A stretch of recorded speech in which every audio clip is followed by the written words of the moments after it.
तो देखो, अब तुम्हारा बिजनेस स्टडीज़ का पेपर है, ठीक है। कब है? 22 को। आज क्या है? 11 तारीख। पूरे 10 दिन है, 11 दिन, चलो 11वें दिन तो है ही ना, 10 दिन है। तो 10 दिन नॉर्मली अगर ये पहला पेपर मैथ्स होता, अकाउंटेंसी होता, तो हम ये कहते भाई अब तो 10 दिन ना सिर्फ यही कर लेते हैं, क्योंकि उनमें चाहिए रहता है इतना। बट तब भी ये पूरा रिकमेंडेड होता नहीं है कि करो। 4 से 5 दिन रिकमेंडेड होते हैं कि आप सिर्फ वही सब्जेक्ट करो, और ये हर पेपर में है। तुम्हारे आगे के पेपर्स में भी जब ज़्यादा छुट्टियां हैं तो उसमें जो 4 दिन हैं वो पूरा डेडिकेटेड उस सब्जेक्ट को हो, और उससे पहले आपको बाकी सब्जेक्ट्स भी साथ साथ करते रहने हैं। बस आपको उनका जो टाइम एलोकेशन है वो चेंज करना है। तो जैसे कि अब बिजनेस स्टडीज़ का अगर पेपर है तो कायदे से आपको, अभी मैं 2 घंटे की क्लास मैं ले लूँगी, उसके अलावा कम से कम एक पेपर सॉल्व ज़रूर कर लो बिजनेस स्टडीज़ का। एक पेपर सॉल्व करके आपको ये पता लग जाएगा कि कहाँ लैग कर रहे हो, और जहाँ भी लैग कर रहे हो उस पर काम कर लो। तो देखा जाए तो 2 घंटे की क्लास ये, 3 घंटे का पेपर ये किए, 5 घंटे, और जो भी लैग है और जो भी हमने आज पढ़ा होगा 2 घंटे की क्लास में वो सारा रिवाइज करना 6 घंटे। 6 घंटे बिजनेस स्टडीज़ को देना ज़रूरी है, क्योंकि बिजनेस स्टडीज़ ऐसी बात नहीं है कि इसमें फुल मार्क्स नहीं आ सकते। एक ज़माना था जब हम ये कहते थे कि थ्योरी पेपर में फुल मार्क्स नहीं आते हैं, लेकिन अब तुम्हारे जो पेपर पैटर्न है उसके अकॉर्डिंगली सब आ जाता है, ठीक है ना। उसके अलावा आपको अब ये देखना है कि जैसे मैथ्स और अकाउंटेंसी है, ये सब्जेक्ट ऐसे हैं जिनको रोज़ पढ़ना ज़रूरी है। ये रोज़ अगर इनको गुड मॉर्निंग विश के जैसे तुम्हारा फ़ोन पे व्हाट्सएप पे good morning wish, good night wish चलता है ना, ऐसे इनको रोज़ पैम्पर करना ज़रूरी है। तो रोज़ के हिसाब से 1-1 घंटा, 1.5 घंटा ये कर लो। 8 घंटे की पढ़ाई तो मिनिमम करोगे ही ना, नहीं तो मिनिमम है। मैं ये नहीं कह रही 12 घंटे पढ़ो, 15 घंटे पढ़ो, मैं मिनिमम कह रही हूँ 8 घंटे से 10 घंटे। तो अगर तुमने 6 घंटे बिजनेस स्टडीज़ कर ली, 2 घंटे मैथ्स कर ली, 1 घंटा अकाउंट्स कर ली, और बाकी जो 1 घंटा है उसमें कभी उठा के इंग्लिश कर ली और कभी उठा के इकोनॉमिक्स कर ली, या तुम्हारे जो बाकी सब्जेक्ट्स हैं वो कर लिए। थोड़ी सी ये स्ट्रैटेजी तो रखनी पड़ेगी। मतलब ये मैं तुम्हें 10 घंटे की बता रही हूँ। अब अगर कोई 10 से ज़्यादा पढ़ रहा है तो इस बात का ज़रूर ध्यान रखें कि 8 घंटे की नींद ज़रूर लो, बिकॉज अगर आपने नींद कंप्लीट नहीं की तो आपकी ये सारी पढ़ाई एकदम वेस्ट है। जैसे कि अभी नींद आ रही है, ऐसे नींद आएगी। तो ये बहुत ज़रूरी है कि नींद पूरी करो, और रात की नींद पूरी करो। अब वो थोड़ा मुश्किल है तुम्हारी जनरेशन के लिए, बट अगर कर सकते हो तो रात की नींद पूरी करने की आदत डाल लो, बिकॉज रात की नींद ही एक्चुअली में एनर्जी देती है। दिन की नींद कभी भी आपको एनर्जी नहीं देती है, ठीक है। तो वो 8 घंटे की नींद बहुत ज़रूरी है। तो 24 में से 10 घंटे मैंने कह दिया पढ़ लो, बचे 14 घंटे, 14 में से 8 घंटे मैंने कह दिया सो जाओ, बचे 6 घंटे। और 6 घंटे बहुत होते हैं, तुम 1 घंटा नहाने में लगा दोगे ना तब भी बहुत होते हैं, ठीक है। लंच ब्रेक, ब्रेकफास्ट, तो कितना ही टाइम, 1 घंटा ब्रेकफास्ट लो, 1 घंटा नहाना, 1 घंटा ब्रेकफास्ट, 1 घंटा लंच, 1 घंटा डिनर, 6 में से 4 घंटे गए, अभी भी 2 घंटे बचे हैं।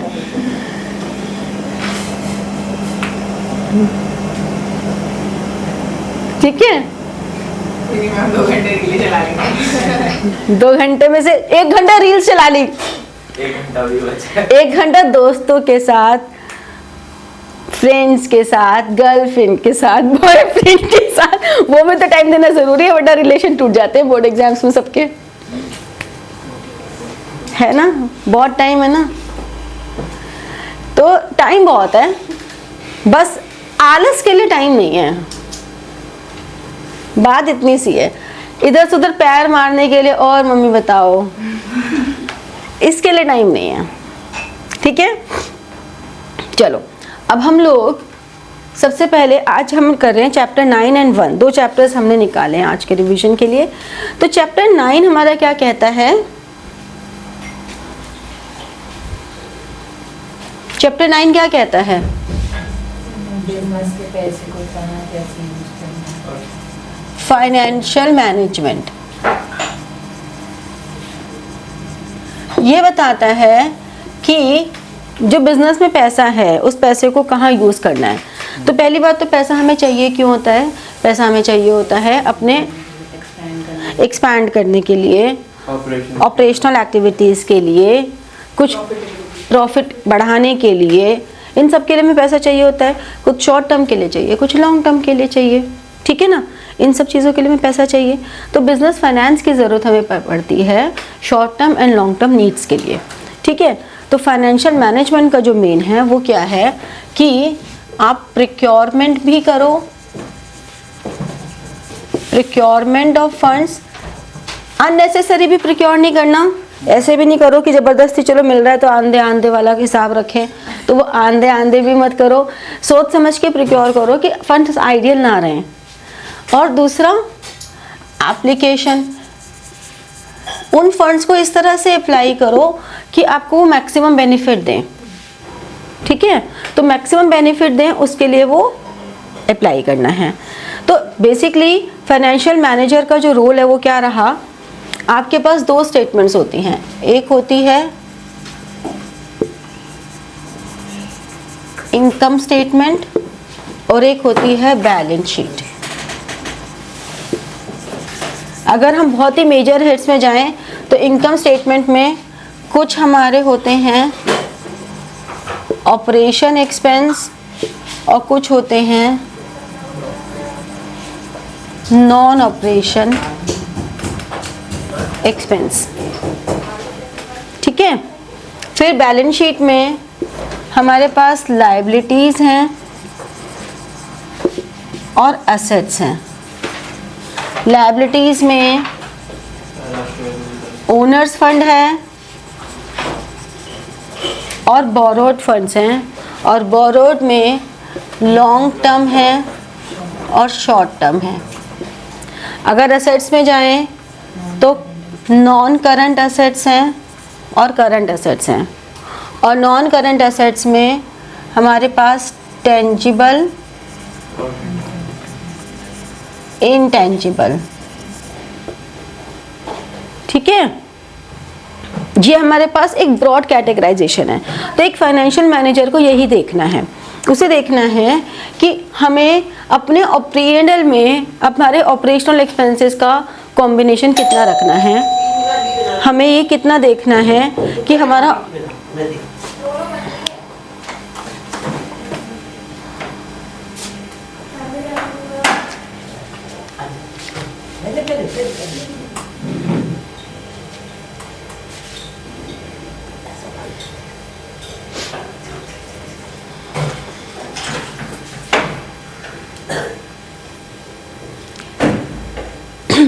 तो हमारा जो फाइनेंशियल मैनेजर है उसकी ड्यूटी क्या है, उसकी ड्यूटी ये है कि जो हमारे ऑपरेशनल एक्सपेंसेस हैं वो ऑपरेशनल एक्सपेंसेस और नॉन ऑपरेशनल एक्सपेंसेस में हमें क्या प्रोपोर्शनेट रखना है, हमें कितना अपने एक्सपेंसेस को ऑपरेशनल की कैटेगरी में रखना और कितना नॉन ऑपरेशनल।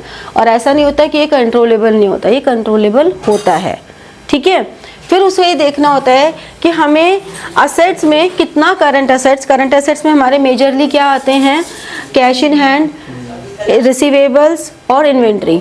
तो हमें कितना कितना प्रोपोर्शन इनका रखना है और कितना प्रोपोर्शन हमें नॉन करंट एसेट्स में, प्लांट एंड मशीनरी में, फर्नीचर में कितना कितना इन्वेस्ट करना है। वेरी ऑब्वियस है ना। आप एक घर भी ले रहे हो तो उस घर में आपको ये देखना है कि हमें अपने घर की कंस्ट्रक्शन में कितना खर्च करना है, फर्नीचर पे कितना खर्च करना है, व्हीकल पे कितना खर्च करना है, ये सब हम देखते हैं ना। तो वही सब यहाँ पे भी है। लायबिलिटीज़ में हमें कितना ओनर्स फंड और बोरोड फंड्स का कंपोनेंट्स रखने हैं, और बोरोड में भी कितने लॉन्ग टर्म कितने शॉर्ट टर्म रखने हैं। तो ये सारी बातें मिलाकर हम कहते हैं एक फाइनेंशियल मैनेजर के लिए एक रिस्पॉन्सिबिलिटी है। समझ में आई बात? क्लियर हुआ कि रोल ऑफ फाइनेंशियल मैनेजर क्या है? तो उसके लिए रटने की कोई ज़रूरत नहीं है। रोल ऑफ फाइनेंशियल मैनेजर के लिए ये, अगर आपको अपनी फाइनेंशियल स्टेटमेंट्स के बारे में पूरी नॉलेज है तो उसी से आंसर फ्रेम हो जाएगा। कोशिश ये करो कि हेडिंग्स लर्न कैसे करना है, कि अपनी हेडिंग्स एक ना आज से शुरू कर लो। पतली सी एक बुकलेट सी बनाओ, वो तुम्हारी बुकलेट होगी, ठीक है। मिलने को सब कुछ नेट पे मिल जाता है, देने को मैं भी सब कुछ दे सकती हूँ, लेकिन होता क्या है, जितना स्पून फीड पे रहते हैं ना उतना हमारी डिपेंडेंसी होती है। कुछ नहीं करना, आपको चैप्टर एक बार और पढ़ना है, कहीं से भी पढ़ो, एनसीईआरटी से पढ़ो, बेस्ट है। नोट्स तुम, लेकिन कोई नया मटेरियल अब नहीं लेना।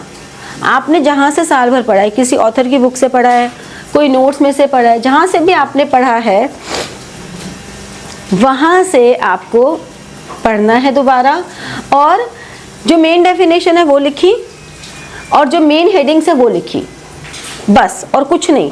चार्ट्स की फॉर्म में लिखते चले गए बस, ठीक है, और कुछ नहीं करना। नोट्स नहीं बनाने को कह रही हूँ, मतलब आपका जो पूरा चैप्टर बेसिकली एनसीईआरटी में भी या किसी भी ऑथर की बुक में भी एंड में समरी होती है। मैं ये कह रही हूँ कि वो समरी तुम्हें खुद की बनानी है बस, और ऐसे नहीं बनानी सिर्फ लिख के, सिर्फ डेफिनेशन लिखनी है और बाकी आपको बस चार्ट्स बनाते जाने हैं, इस तरह से कि आपका पूरा चैप्टर 2 पेज से ज़्यादा में ना आए, 2 पेज में वो चैप्टर आ जाए, आ सकता है, ठीक है। अब वो 2 पेज में अगर चैप्टर आ जाता है तो आपके लिए ये आसानी हो जाती है कि जब आप लास्ट मिनट रिवीजन करते हो तो आपके लिए वो पेजेस पलटना आसान होता है, और खुद के हाथ के लिखे हुए होते हैं, किसी से कॉपी नहीं किए, तो आपको देख के एकदम याद आ जाता है। पूरे चैप्टर की स्कैनिंग भी हो जाती है। राइटिंग प्रैक्टिस तो मस्ट है ही है, ठीक है। समझ में आई ये बात, क्लियर हुआ? चलो अब आगे बढ़ते हैं। फिर बात ये है कि हम फाइनेंशियल मैनेजमेंट कर क्यों रहे हैं, what is the main objective. तो हमारे पास मेन ऑब्जेक्टिव होता है मैक्सिमाइजेशन ऑफ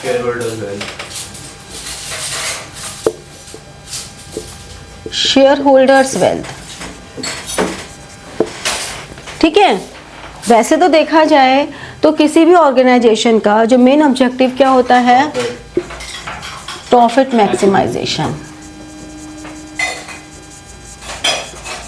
लेकिन एक कंपनी की जब हम बात करते हैं, किसी जॉइंट स्टॉक कंपनी की जब हम बात करते हैं, तो वो joint stock company profit maximisation पे तो काम करती ही है, उसको शेयर होल्डर्स वेल्थ मैक्सिमाइजेशन पे भी काम करना पड़ता है, क्योंकि उन्होंने पैसा इन्वेस्ट किया हुआ है, और आपके प्रॉफिट बढ़ने से तो उनको बेनिफिट हो गई, लेकिन आप अपने प्रॉफिट में से कितना पोर्शन उनके लिए यूज़ कर रहे हो, ये उनके लिए इम्पोर्टेंट है। या अपनी कंपनी में भी अगर री इन्वेस्ट कर रहे हो तो वो किस तरह से कर रहे हो कि उनके मार्केट के शेयर की वैल्यू बढ़े। तो यानी कि जो शेयर होल्डर्स वेल्थ है वो 2 तरह से बढ़ती है, एक डिविडेंड डिस्ट्रीब्यूट करके और दूसरा मार्केट प्राइस इंक्रीज करके, ठीक है ना। डिविडेंड को डिस्ट्रीब्यूट करना या मार्केट प्राइस को इंक्रीज करना, ये 2 तरीके हैं जिससे कि शेयर होल्डर्स की वेल्थ बढ़ती है, ठीक है। तो इस तरह से हमें कहते हैं कि profit maximisation is without any question main objective for any organisation. वो ऑर्गेनाइजेशन का ऑब्जेक्टिव है, लेकिन फाइनेंशियल मैनेजमेंट के ऑब्जेक्टिव की अगर बात करेंगे तो हम कहते हैं वेल्थ मैक्सिमाइजेशन, जो शेयर होल्डर्स के लिए है, ठीक है। फिर फाइनेंसिंग डिसीजन हमारे पास एक फाइनेंशियल मैनेजमेंट में जो मेजर पार्ट है वो है कि different decisions taken by financial managers, तो उन्हें हम कहते हैं फाइनेंशियल डिसीजंस।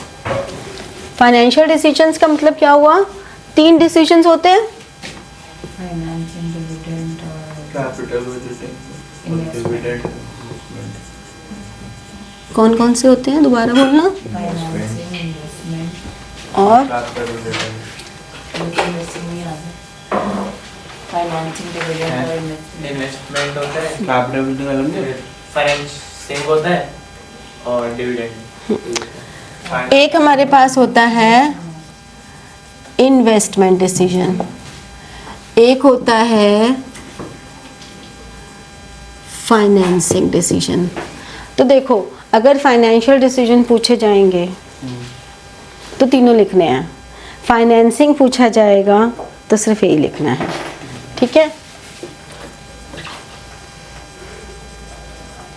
और डिविडेंड डिसीजन, ठीक है। अब इन्वेस्टमेंट डिसीजन में हमारे पास एक होता है लॉन्ग टर्म, एक होता है शॉर्ट टर्म, ठीक है। लॉन्ग टर्म में हम कहते हैं कैपिटल बजटिंग, और कैपिटल बजटिंग के साथ साथ इसे हम फिक्स्ड कैपिटल भी कह सकते हैं, ठीक है। फिर शॉर्ट टर्म में क्या होता है, working capital, working capital decision हो रहा है ये। फाइनेंसिंग में हमें डिसीजन लेना है कि कितना हमें ओनर्स फंड से रेज करना है और कितना बोरोड फंड से रेज करना है, क्योंकि दोनों के अपने अपने मेरिट्स एंड डीमेरिट्स हैं। तो दोनों के मेरिट्स डीमेरिट्स को ध्यान में रखते हुए हमें ये डिसाइड करना है कि हम ओनर्स फंड को या बोरोड फंड को किसको प्रेफर करेंगे। इन दोनों को मिला के हम कहते हैं कैपिटल स्ट्रक्चर, कि कैपिटल स्ट्रक्चर कैसा होना चाहिए, ठीक है। फिर डिविडेंड डिसीजन में हमें ये डिसाइड करना है कि कितना हमें रिटेन्ड अर्निंग्स रखनी है और कितना हमें एज डिविडेंड पे आउट। तो हम इसे कहते हैं रिटेंशन रेशो, इसे कहते हैं पे आउट रेशो, ठीक है। क्लियर हुई ये बातें। तो अब हमें जो मेजर करना है वो ये कि ये सभी जितने भी हैं इन सब के कौन कौन से फैक्टर्स हैं जो इनको अफेक्ट करते हैं इन डिसीजंस को लेने में। तो इस चैप्टर में जो मेजर पार्ट है वो यही है कि ये सारे जो डिसीजंस हैं इनको लेने में कौन से मेजर फैक्टर्स इम्पैक्ट डालते हैं, ठीक है। तो अब हम वो कर रहे हैं। हमारा जो कैपिटल बजटिंग डिसीजन होता है वो ये कहता है कि हमें अपने जो लॉन्ग टर्म प्रोजेक्ट्स हैं उनमें कैसे इन्वेस्ट करना है। बेसिकली जब हम इन्वेस्टमेंट डिसीजन की बात कर रहे हैं तो इन्वेस्टमेंट डिसीजन में हम ये कहते हैं कि किस तरह की इन्वेस्टमेंट करनी है, शॉर्ट टर्म या लॉन्ग टर्म। अगर तो लॉन्ग टर्म करनी है तो वो हमारा डाइवर्सिफिकेशन भी हो सकता है, एक्सपेंशन भी हो सकता है, ओवरऑल न्यू प्लांट हम लगाएं वो भी हो सकता है, कुछ भी हो सकता है ना। तो उसमें हमें ये देखना है कि कैपिटल बस्टिंग डिसीजन, हमारी बुक में फिक्स्ड कैपिटल मैनेजमेंट थोड़ा अलग दिया हुआ है। कैपिटल बस्टिंग डिसीजन सिर्फ एक प्रोजेक्ट के बारे में हो जाता है, जबकि fixed capital management overall long term assets के बारे में हो जाता है, ठीक है ना। तो ये दोनों में डिफरेंस है। तो जब हम कैपिटल बस्टिंग डिसीजन की बात करते हैं तो हम कहते हैं कैश फ्लो पोजीशन कैसी है। कैश फ्लो पोजीशन, अगर आपकी रेगुलर कैश फ्लो है, मतलब कैश फ्लो बहुत रेगुलर आ रहा है, तो उस केस में आपको ये देखना है कि आपका जो प्रोजेक्ट है उससे आपका रेगुलर कैश फ्लो कितने दिन में आ रहा है, ठीक है। जैसे कि अगर आपका C0 हम बताते हैं आउटफ्लो को लिए, आउटफ्लो रुपीस 5 लाख है और C1, C2, C3 मतलब इनफ्लोस हमारा यहाँ पर 2 लाख, 4 लाख और 3 लाख ऐसे है। ये हमारा प्रोजेक्ट 1 है और प्रोजेक्ट 2 में एनुअल रुपीस 1 लाख है। लेकिन हमें ये पता है ये तो इरेगुलर है, हमें नहीं पता ये 3 साल होगा, 4 साल होगा, 5 साल होगा। यहाँ हमें ये पता है कि 10 साल तक 1 लाख मिलेगा, ये फिक्स है। यहाँ पे बहुत अनसर्टेनिटी है ना।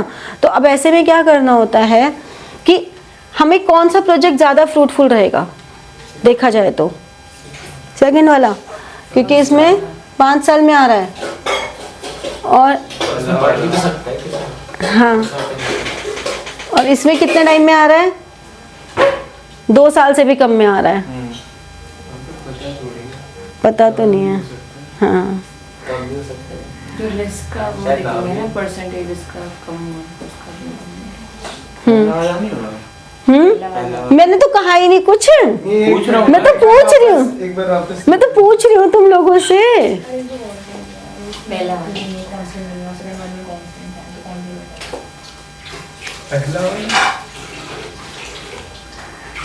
पहले वाले के उसमें है सब लोग। जब गारंटी मिल रही है किसी चीज में तो हमेशा फायदे में तो रहती है वो। तो यू आर अलोन जो सेकंड वाला कह रहा है। पता नहीं, ठीक ही चलेगा। अरे अपना ओपिनियन दो। ठीक है, क्या नहीं सही है, अगर जो रहा है मतलब। देखो, फर्स्ट वाला ही लेंगे हम। हाँ, बाद में आए गारंटी 1 लाख की है, उससे क्या है, अभी 2 साल में पैसे वसूल होते रहे हैं, ठीक है ना। तो हम जहाँ पे हमारा कैश फ्लो ज़्यादा है वो देखेंगे हमेशा, ठीक है। ऐसे ही सेकंड होता है rate of return. Rate of return, rate of return में क्या हो रहा है कि अगर आपके इस प्रोजेक्ट से आपको पता है कि 8% का रिटर्न मिल रहा है और अगर आप बैंक में जमा कराओगे तो आपको 7% का मिलेगा,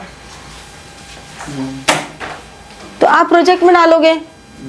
लेकिन अगर आपको ये पता है कि मैं बैंक में डालूं मुझे 10% मिले, तो मैं सोचूंगी भाई बैंक में 10% मिल तो रहा है, क्यों फालतू में लेना है। बट ऐसा नहीं होता। तीसरा भी फिर पॉइंट आ जाता है, इन्वेस्टमेंट क्राइटेरिया। हम इन्वेस्टमेंट कर क्यों रहे हैं? अगर हम इन्वेस्टमेंट ग्रोथ पर्पस से कर रहे हैं तो हम सोचेंगे कोई बात नहीं, अभी 8% आ रहा है लेकिन हम ग्रो करेंगे तो आगे चल के हम और प्रोजेक्ट्स पे तो बनाएंगे, वरना तो फिर हम उसका ही काम कर लें, पैसा दो उधार पे दो इंटरेस्ट लो, इसका ही काम कर लें, फिर हम क्या करेंगे दिन भर खाली बैठे। तो आपका इन्वेस्टमेंट क्राइटेरिया क्या है? ग्रोथ है या एक्सपेंशन है, तब तो आप सोचोगे कि हाँ चलो ये कर लेते हैं। लेकिन अगर आपका क्राइटेरिया सिर्फ प्रॉफिट है फिलहाल, तो आप सोचोगे चलो जहाँ प्रॉफिट ज़्यादा मिल रहा है वो कर लें, ठीक है। समझ में आई ये बात? इसके बाद हमारा आता है, नेक्स्ट है fixed capital management. Basically fixed capital management भी कैपिटल बस्टिंग डिसीजन ही है, जो हमारे लॉन्ग टर्म पर्पस के लिए एसेट्स यूज़ हो रहे हैं उसके लिए ही आता है, ठीक है। तो जो फिक्स्ड कैपिटल मैनेजमेंट है उसमें ध्यान रखना है कि जो फिक्स्ड एसेट्स हैं उनको कभी भी हम शॉर्ट टर्म फंड्स के थ्रू फाइनेंस नहीं कर सकते, ठीक है। ये एमसीक्यूज में आ जाता है कि जो करंट एसेट्स हैं, current assets can be financed through long term funds और शॉर्ट टर्म फंड्स और बोथ, ठीक है। तो current assets can be financed through both, but जो हमारे फिक्स्ड एसेट्स हैं they should be financed only through long term funds. उनको कभी भी शॉर्ट टर्म फंड से हम फाइनेंस नहीं करते, ठीक है। ये आया था ना किसी पेपर में। हाँ। फिर हमारे लिए ये डिसीजन इम्पॉर्टेंट क्यों है? क्योंकि इसमें ह्यूज कॉस्ट इन्वॉल्व है, इरिवर्सिबल डिसीजन है, ठीक है ना। ऐसा तो है नहीं, हाँ, लार्ज अमाउंट ऑफ फंड है और लार्ज रिस्क भी इन्वॉल्व है, ठीक है ना। तो इस वजह से ये डिसीजन इंपॉर्टेंट होता है। भाई सिंपल सी बात है, तुम कोई पेन लेकर आए, तुम्हें अच्छा नहीं लगा, तुमने दे दिया अपने भाई को, ले तू इस्तेमाल कर ले, तुझे अच्छा लग रहा है। 10 रुपए का पेन था, फ़ोन दे दोगे क्या? नहीं दोगे ना। नहीं, होना तो चाहिए वो ठीक है, लेकिन हुआ तो मैंने बड़ा सोच समझ के लिया था, न्यू लॉन्च हुआ था और फिर अब मेरे को तो लगा था ये ऐसा होगा और अब मुझे पसंद नहीं आ रहा, तू ले ले। नहीं दोगे ना। रिटर्न पॉलिसी पे डालना एक और बात है। पेन जैसे तुमने इसको दे दिया तो वो तो नहीं दोगे ना। 10 रुपए का पेन दे दिया, कोई बात नहीं। तो बात वही है कि जहाँ पे ह्यूज अमाउंट इन्वॉल्व होता है वहाँ पर हमें ये सोच समझ के डिसीजन लेना होता है, ठीक है। तो कौन कौन से फैक्टर अफेक्ट करते हैं? नेचर ऑफ बिजनेस,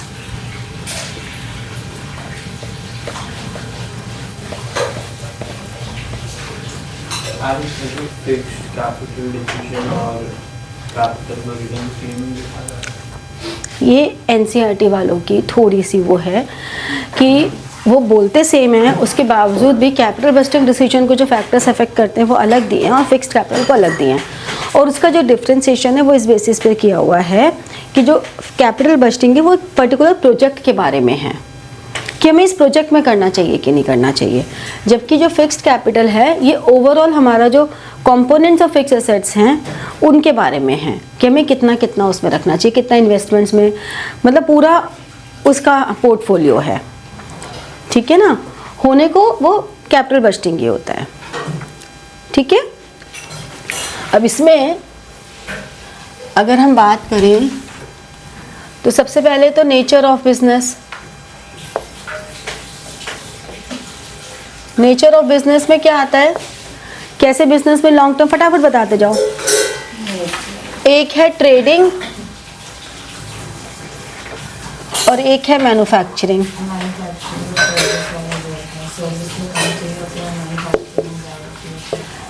है ट्रेडिंग में कम चाहिए होता है। इसको ऐसे बनाओ थोड़ा सा।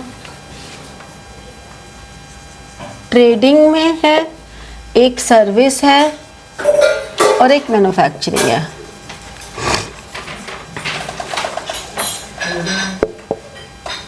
ट्रेडिंग का मतलब होता है कि हमने खरीदा और बेच दिया।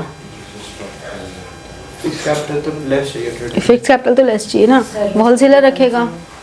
फिक्स कैपिटल लेस चाहिए, सर्विस में भी लेस चाहिए, मैन्युफैक्चरिंग में हाई चाहिए।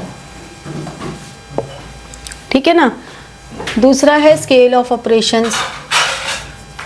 लार्ज स्केल वाले लार्ज चाहिए, स्मॉल स्केल में कम चाहिए। एक है लार्ज स्केल ऑपरेशंस, एक है स्मॉल स्केल ऑपरेशंस। ये सब केस स्टडीज में बहुत काम आते हैं। तो कितना चाहिए, लार्ज में हाई और लेस। ठीक है ना। Choice of technique, labour intensive, capital intensive. एक है लेबर इंटेंसिव, उसमें लेस चाहिए, और कैपिटल इंटेंसिव में हाई चाहिए। हाई चाहिए। कैपिटल इंटेंसिव तो वही होगा ना जो एक एसेट्स मतलब कि किसी मशीन के थ्रू काम कराते हैं, वो सब चीज़ें। जिनमें more machines less labour.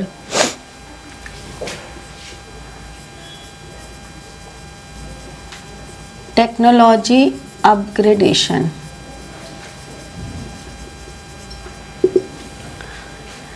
Technology upgradation में हाई चाहिए। ज़्यादा चाहिए होगा। और हाई चाहिए। जहाँ पर हमारी ऑब्सोलेट टेक्नोलॉजी है और जहाँ पे हमारी रिपेयर है, मेंटेनेंस मेंटेन्ड है, मतलब उसमें कम चाहिए होगा। मेंटेनेंस से तो मेंटेनेंस में तो लेस चाहिए, और जहाँ पे ऑब्सोलेट है वहाँ पे हाई चाहिए, क्योंकि हमें पूरा सिस्टम ही बदलना पड़ रहा है बार बार। ठीक है ना। ग्रोथ प्रोस्पेक्ट्स, मोर है तो हाई चाहिए, लेस है तो ग्रोथ अपॉर्चुनिटीज हैं तो चाहिए, वरना नहीं। अगर ग्रोथ प्रोस्पेक्ट्स हाई हैं तो हाई चाहिए, और लो हैं तो लेस चाहिए। डाइवर्सिफिकेशन, अगर होगी तो ज़्यादा, वरना नहीं। डाइवर्सिफिकेशन में हाई चाहिए। अगर डाइवर्सिफिकेशन अवेलेबल है तो हाई चाहिए, और नो डाइवर्सिफिकेशन है तो लेस चाहिए। ठीक है ना। फाइनेंसिंग ऑल्टरनेटिव्स,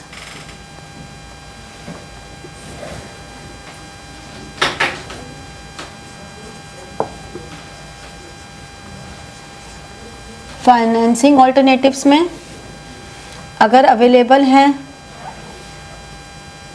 या नॉट अवेलेबल है। अवेलेबल है तो कम चाहिए, वरना नहीं। नहीं तो ज़्यादा चाहिए।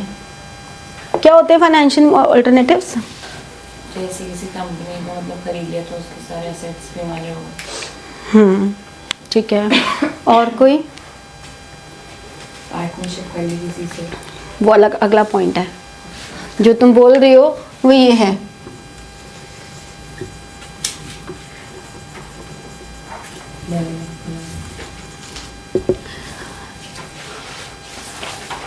अगर मुझे कोई ऐसी मशीन है या कोई ऐसी फिक्स कैपिटल है जो कि मुझे लीज पे अवेलेबल है, मुझे ख़रीदने की ज़रूरत नहीं है, तो अगर मुझे कोई आइटम लीज पे अवेलेबल है तो मुझे उसके लिए फाइनेंस फिक्स कैपिटल की कम ज़रूरत है, क्योंकि मुझे लीज पे मिल रही है वो मशीन। ठीक है। और अगर मुझे वो लीज पे नहीं अवेलेबल है, ख़रीदनी पड़ रही है, तो मुझे ज़्यादा चाहिए। भाई मैं अभी रेंट के घर में रहती हूँ तो मुझे कोई पैसा नहीं चाहिए। मुझे अगर रेंट का घर नहीं मिलता, मुझे ख़रीदना पड़ता, तो मुझे अगर 60 लाख का घर ख़रीदना पड़ रहा है तो मैं सोचूंगी 50-60 लाख रुपए चाहिए फिर मुझे, क्योंकि फिक्स कैपिटल की रिक्वायरमेंट है। लेकिन अगर मेरे को लगता है मेरे पास 50-60 लाख रुपए की नहीं है और मेरे को ऑप्शन में एक 10,000 रुपये महीने के किराए पे घर मिल रहा है, वही घर जो मैं 60 लाख में खरीदने की सोच रही हूँ मुझे 10-12 हज़ार के किराए पे मिल रहा है, तो मैं क्या ऑप्शन लूँगी कि चलो 10-12 हज़ार किराए पे ले लेती हूँ, क्योंकि इतना तो मैं अफोर्ड कर सकती हूँ। तो अगर मेरे को लीज पे कोई चीज़ अवेलेबल है तो मैं उसे फिक्स्ड कैपिटल के फॉर्म में नहीं लूँगी। चॉइस ऑफ टेक्निक में ये था बेटा कि हमारे पास लेबर इंटेंसिव है जिसमें हाई लेबर है और लेस मशीन है, जबकि कैपिटल इंटेंसिव में मशीन ज़्यादा है और लेबर कम है। तो अब अगर लेबर ज़्यादा है तो आपको फिक्स्ड कैपिटल बहुत ज़्यादा नहीं चाहिए, मशीन्स नहीं चाहिए, ठीक है, सिर्फ लेबर को बिठाने की जगह चाहिए। लेकिन अगर आपकी कैपिटल इंटेंसिव है तो आपको ज़्यादा कैपिटल चाहिए, क्योंकि मशीन्स खरीदना और फिर उस टेक्नोलॉजी को मेंटेन करना आगे चल के, तो आपको ज़्यादा कैपिटल चाहिए होती है। सब पे आती है केस स्टडीज़। ये सारे जितने भी फैक्टर्स अफेक्टिंग है ना, ये मोस्टली केस स्टडीज़ में ही आते हैं। पूछते कैसे हैं? आपको कोई केस स्टडी दे दी और कौन विच फैक्टर्स आर हाईलाइटिंग, कोई भी केस स्टडी दे दी कि एक उसने बिजनेस स्टार्ट किया ना, उसको बिजनेस स्टार्ट करने में अपनी कैपिटल अरेंज करनी है, तो उसे अपना एक्सपेंशन करना है, तो एक्सपेंशन करने में उसको ये लीज पे मिल रही है, तो उसमें आपने ये दे दिया कि अगर उसको लीज की ऑप्शन है तो उसे कम कैपिटल चाहिए, या उसको ऐसे ऑप्शन दे दी कि उसके पास लेबर काफ़ी है तो कैपिटल मशीन्स नहीं मिल रही हैं कि लेबर है उसके पास, हैंडीक्राफ्ट्स है तो उसमें हम कहेंगे कि उसे लेस कैपिटल चाहिए, ऐसे करके, ठीक है।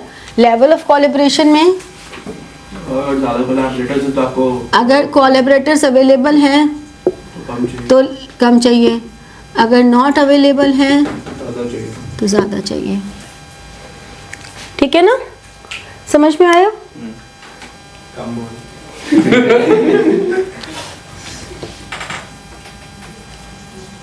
आइडियल बोलना ज़रूरी है।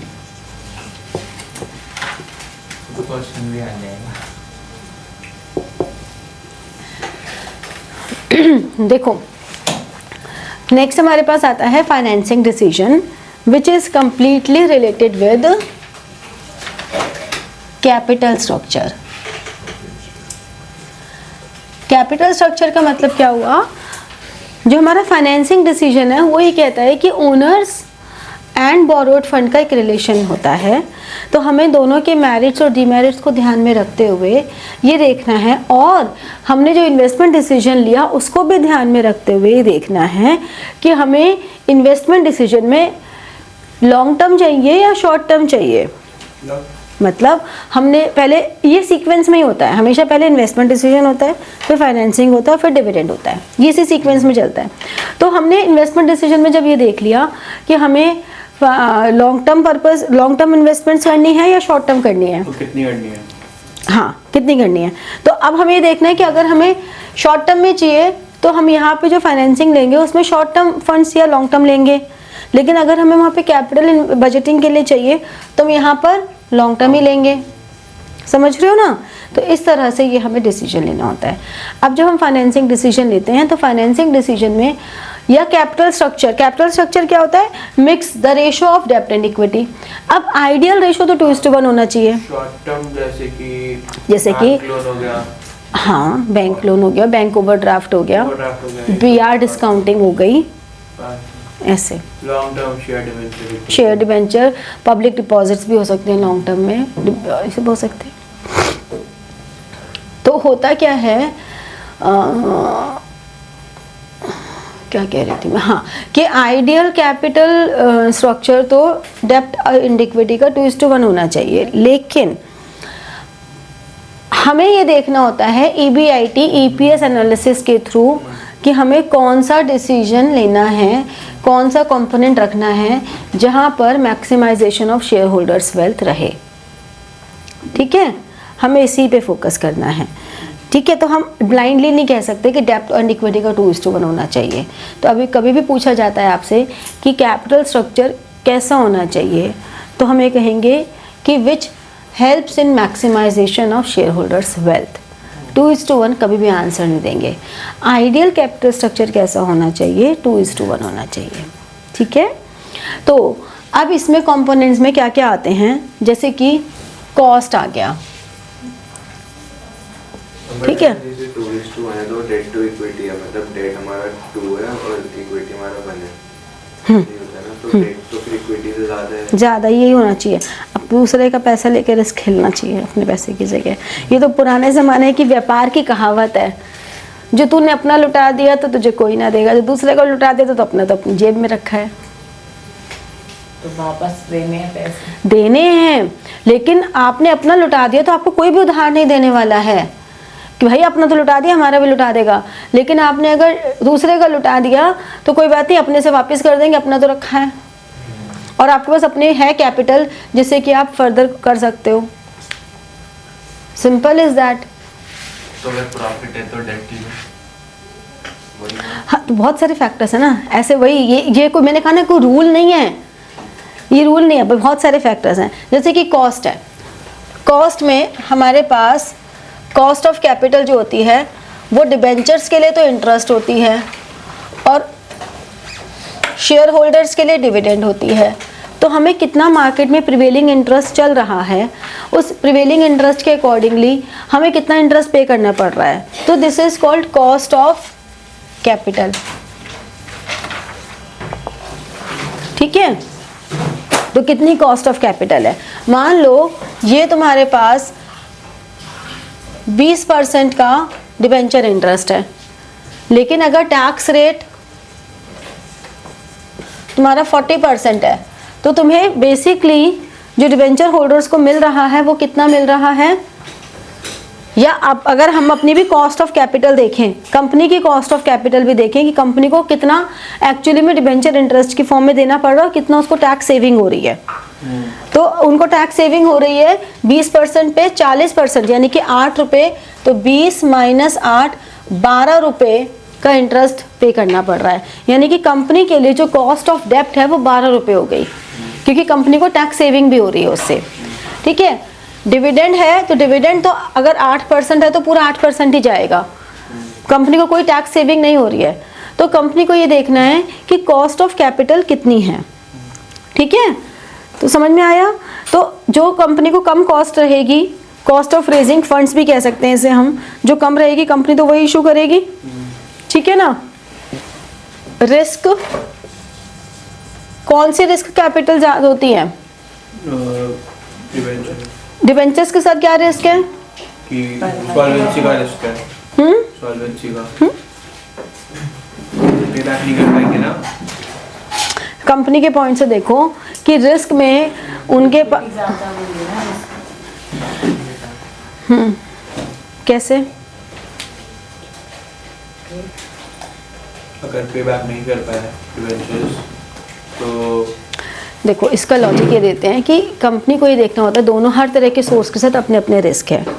ये पेबैक वाला रिस्क शेयर डिबेंचर जो इन्वेस्टर है उनको तो नहीं होगा, उन्हें तो पता है डिबेंचर्स पे वैसे मिलेगा ही मिलेगा, तो उनके लिए तो ज़्यादा रिस्क किस में है, शेयर्स में है। लेकिन अगर कंपनी के पॉइंट ऑफ व्यू से देखा जाए तो कंपनी को डिबेंचर्स पे रेगुलर इंटरेस्ट पे करना है, तो उनके लिए वो ज़्यादा बड़ा रिस्क है। ठीक है, एज कम्पेयर टू इक्विटी, मतलब ऑब्लिगेशन है कि पे करना ही करना है। ठीक है, तो वो रिस्क देखना पड़ेगा कि कंपनी कितना ले सकती है। फिर फ्लोटेशन कॉस्ट आता है। फ्लोटेशन कॉस्ट का मतलब क्या होता है, अभी बताया था, इन सारे सोर्सेस को जो रेज करना है। कॉस्ट ऑफ रेजिंग फंड, मतलब ये वाली कॉस्ट में क्या है, ये वाली कॉस्ट तो है जब हमने फंड रेज कर लिया उसके बाद जो इन्वेस्टर्स हैं, जो डिबेंचर होल्डर्स हैं, शेयर होल्डर्स हैं, उनको हम क्या पे कर रहे हैं। लेकिन ये वाली जो कॉस्ट है ये उनको रेज करने से पहले की कॉस्ट है। रेज करने से पहले की कॉस्ट का मतलब, हाँ, रेज करने की, जैसे प्रोस्पेक्टस इशू किया, कुछ लीगल फॉर्मेलिटीज़ की, ये सारी जो कॉस्ट है। ठीक है, समझे। नहीं, इसमें ऐसा कुछ नहीं है कि इक्विटी पे ज़्यादा होती है, कोई रूल नहीं है। ये तो आपको उस समय देखना है कि किस पे ज़्यादा है। ठीक है ना, जिसकी हाई फ्लोटेशन कॉस्ट होगी वो कम अट्रैक्टिव रहेगा हमेशा। Cash flow position,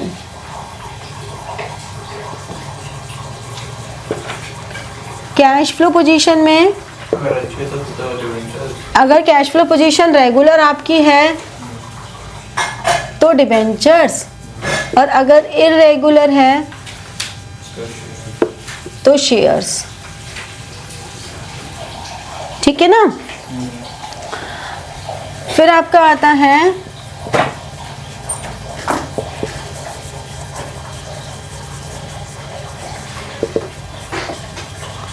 fixed operating cost.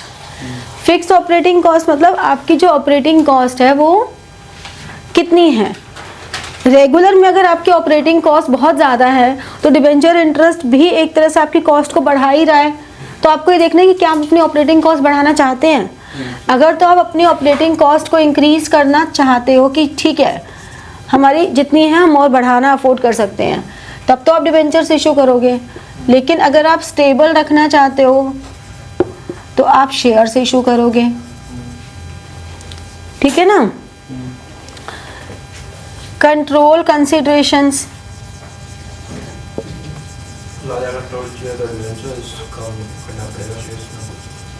अगर हमें लगता है कि हम कंट्रोल को एक्सपैंड करना चाहते हैं, ठीक है, तो हम शेयर्स इशू करेंगे। अब इसमें हमारे नेक्स्ट चैप्टर में हम पढ़ते हैं कि ये कंट्रोल एक्सपेंड करने में कितने तरह से हम शेयर्स इशू कर सकते हैं। जब हम प्राइमरी मार्केट पढ़ेंगे तब पढ़ेंगे इसको डिटेल में, लेकिन अभी तो हम एक्सपेंड करना चाहते हैं तो शेयर्स इशू करेंगे। और लेकिन अगर हम नहीं करना चाहते, स्टेबल रखना चाहते हैं कि नहीं हमारा जो है उतना ही रखो, तो हम डिबेंचर्स इशू करेंगे, ठीक है ना।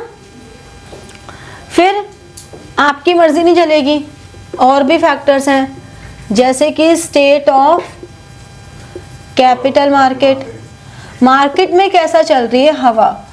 मार्केट में अगर रिस्क टेकिंग कैपेसिटी चल रही है लोगों की, तो इफ मार्केट में ऐसा कुछ हवा चल रही है कि रिस्क चल रहा है, रिस्क टेकिंग कैपेसिटी है, तो आप शेयर्स करोगे। अगर मार्केट में नो रिस्क चल रहा है कि हम कोई इन्वेस्टमेंट ऐसी करेंगे जहाँ पे रिस्क नहीं हो तो वहाँ पे डिबेंचर्स करेंगे, ठीक है। अगर इसका फ्लोटेशन कॉस्ट का क्या बताएगा? फ्लोटेशन कॉस्ट बेटा वो होती है जब भी कोई शेयर्स इशू करते हैं या डिबेंचर्स इशू करते हैं तो हमें कुछ लीगल प्रोसेस फॉलो करना होता है, प्रोस्पेक्टस भी इशू करना होता है। तो उस केस में फ्लोटेशन कॉस्ट जिसकी ज़्यादा होगी हम उसको कम पसंद करेंगे, ठीक है।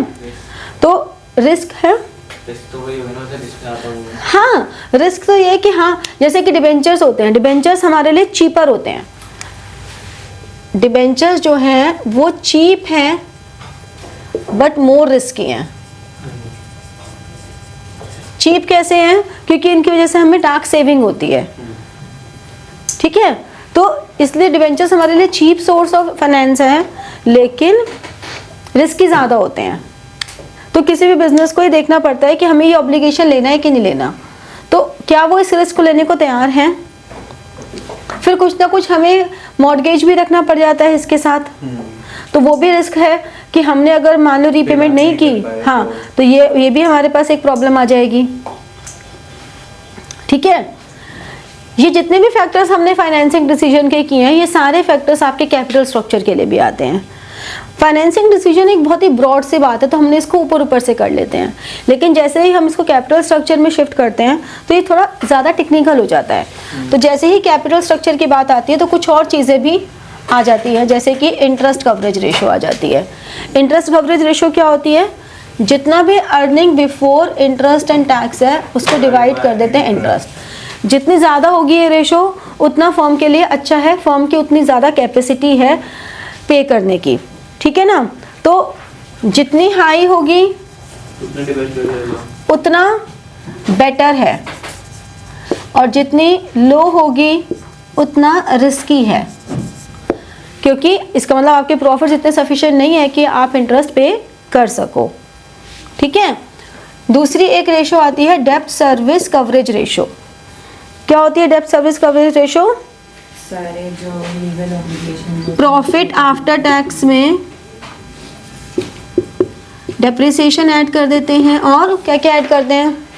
इंटरेस्ट और सैलरी, नॉन कैश एक्सपेंस। बेटा सैलरी नहीं, अच्छा नॉन कैश एक्सपेंस अगर कोई है तो, हाँ। और उसके बाद इसमें जो हमारा इंटरेस्ट है, डिविडेंड है, और जितने भी रीपेमेंट ऑब्लिगेशंस हैं, पीएटी क्या है? प्रॉफिट आफ्टर टैक्स, जितने भी रीपेमेंट ऑब्लिगेशंस हैं, इसमें एमसीक्यूज में न्यूमेरिकल्स आ जाते हैं, ठीक है ना, छोटे छोटे से, तो ये फॉर्मूला बेस्ड है। ये हटा दो, ठीक है।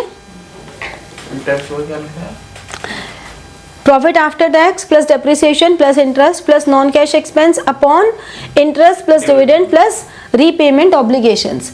तो ये रेशो भी जितनी हाई होगी, इंटरेस्ट ऊपर भी आते नीचे भी आते। हाँ, जितनी हाई होगी उतना ही बेटर होगा। इंटरेस्ट तो कैश एक्सपेंस है। हाँ, तो इंटरेस्ट कैश एक्सपेंस हम भी कह रहे हैं, इंटरेस्ट हम लेंगे, ठीक है, डेप्रिसिएशन और बाकी नॉन कैश एक्सपेंस लेंगे। हम वो वाले कंपोनेंट्स ले रहे हैं ना बच्चा, जो कि हमारे ऑब्लिगेशंस में आ रहे हैं। और क्योंकि डेप्रिसिएशन वगैरह ऐसे एक्सपेंस है जो कैश में तो हो ही नहीं रहे, तो उनको हम हटा देते हैं। रीपेमेंट ऑब्लिगेशन जो है वो सिर्फ ऑब्लिगेशन के लिए है, चाहे आपने पेमेंट करी हो या ना करी हो अभी। हाँ, कि आपको कितना रीपे करना है, कितना आपकी बैलेंस शीट शो कर रही है कि आपको इतना पे करना है, ठीक है। तो जितनी हाई होगी उतना, तो ऐसे तो सारा ही लायबिलिटी साइड ही होगा। तो हाँ, प्रेफरेंस शेयर्स हो गए, डिवेंचर्स हो गए, वही सब, ठीक है। तीसरी रेशो हमारे पास आती है आरओआई। ये तो तुमने अकाउंट्स में भी की हुई है, profit before interest and tax upon capital employed. जितनी ज़्यादा रेशो होगी उतना ही ज़्यादा अच्छा होगा, ठीक है। तो ये सारा मिला के हमारा कैपिटल स्ट्रक्चर में आ जाता है, ठीक है। नेक्स्ट हमारे पास आया कि डिविडेंड डिसीजन बचा, थर्ड। तो डिविडेंड डिसीजन में हमें ये देखना है कि अगर हमारा रिटेंशन रेशो, यानी कि हम रिटेन अर्निंग्स के फॉर्म में, मान लो हमें बोला है कि 40% इज रिटेंशन रेशो, ठीक है, तो इसका मतलब पे आउट रेशो कितनी हो गई, 60%। तो ये एमसीक्यूज में छोटी छोटी चीज़ें आ जाती हैं कि अगर पे आउट रेशो 30% है तो रिटेंशन रेशो कितनी हो गई, 70%, ठीक है। हमें ये डिसीजन लेना है कि हम डिविडेंड दें या अपने पास रखें, इसके लिए हमारे पास बहुत सारे फैक्टर्स हैं। तो नेक्स्ट हमारे पास आता है कि हमारी अर्निंग्स कितनी तो स्टेबल हैं और हमें डिविडेंड्स की स्टेबिलिटी कितनी रखनी है।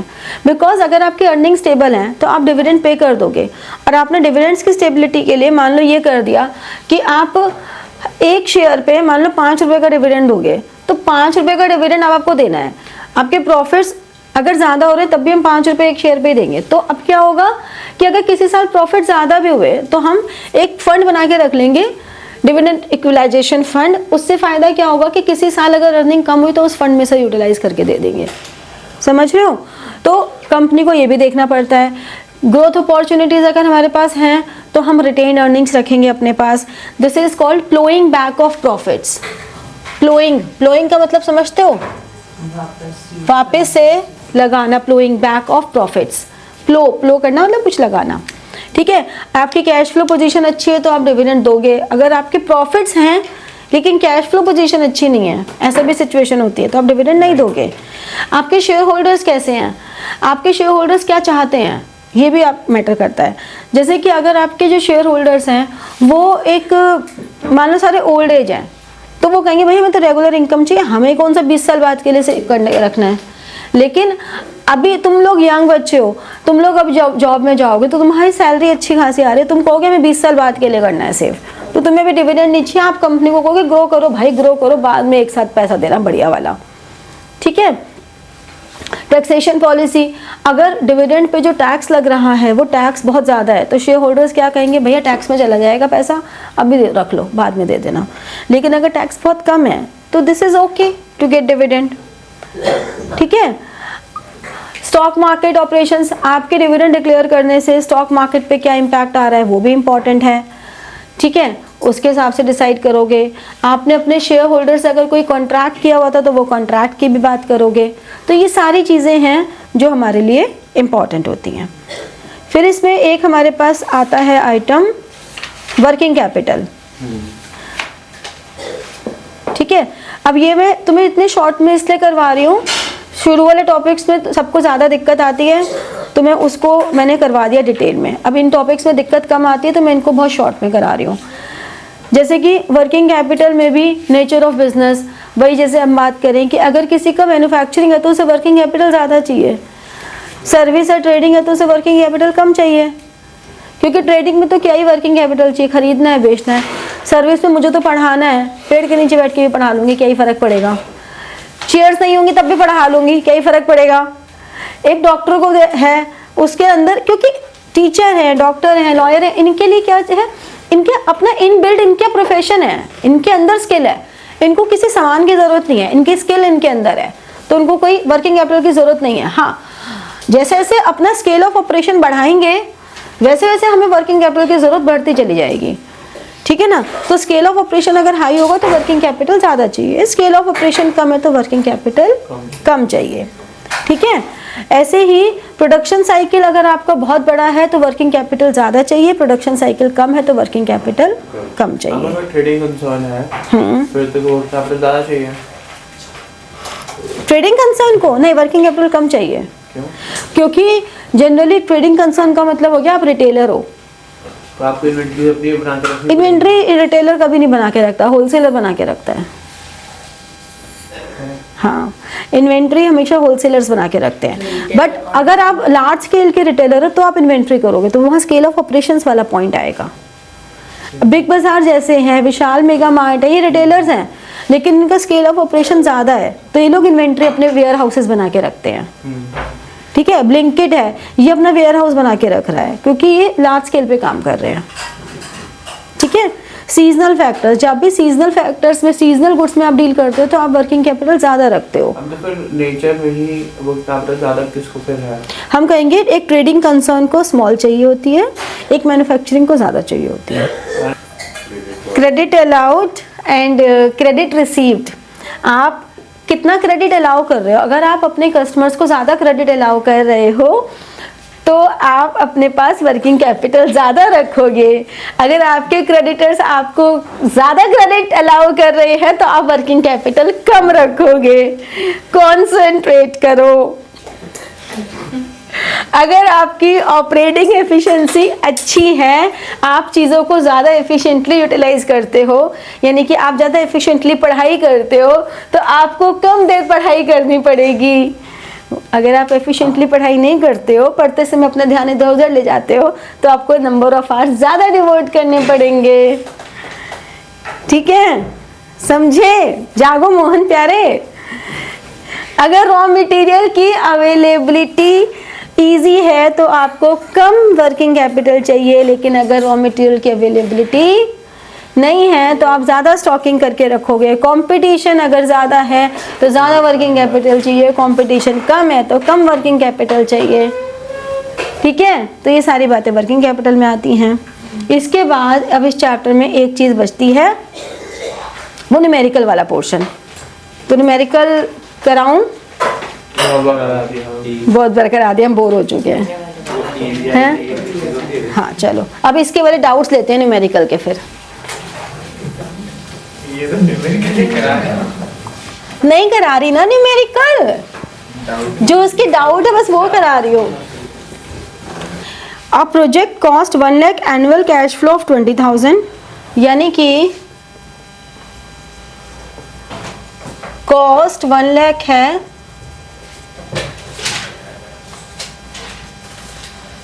एनुअल कैश फ्लो, ये अभी हमने जो किया था वही चीज़ है, 20,000 है 8 ईयर्स तक। तो हमें पे बैक पीरियड निकालना है। तो सिंपल सी बात है, 1 लाख अपॉन 20,000, 5 ईयर्स हमारा पे बैक पीरियड है कि 5 साल में पैसा वसूल हो रहा है।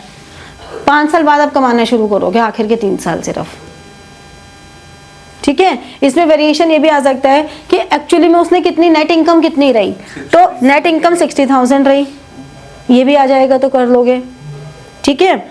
दूसरा है अल्फा लिमिटेड इशूड 50,000 8%, यानी कि 8% डिबेंचर्स